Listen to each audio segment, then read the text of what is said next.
কোনো কারণে যদি 1 কোটি টাকা ফায়ালাইতাম, আমার যত স্বপ্ন আছে সব পূরণ হয়ে যেত।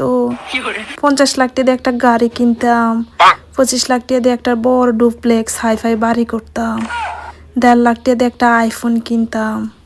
ধরেন সব মিলে আমার কাছে 76,50,000 টাকা শেষ। বাকি আছে আরো 25,50,000 টাকা। 50,000 টাকাটা গরিবরে দান করে দিতাম। বাকি 25 লাখ টাকাতে 20 লাখ টাকাতে ঢাকা শহরে একটা ব্যবসা দিতাম। আর 5 লাখ টাকা ব্যাংকও রাখতাম। ব্যাংকের তেল আবাইতো, কিন্তু ব্যবসার তেল আবাইতো। সব মিলে ভিআইপি একটা জীবনযাপন হইতো। ইস, বছরে 2 বার বিদেশে হানিমুনে যাইতাম। যারা আমার এখন পাত্তা দেয় না তারারে বুঝাই দিতাম টাকা কি জিনিস, টাকাই টাকা। তারারে কইতাম দেখ তোরা টাকা কারে কয়।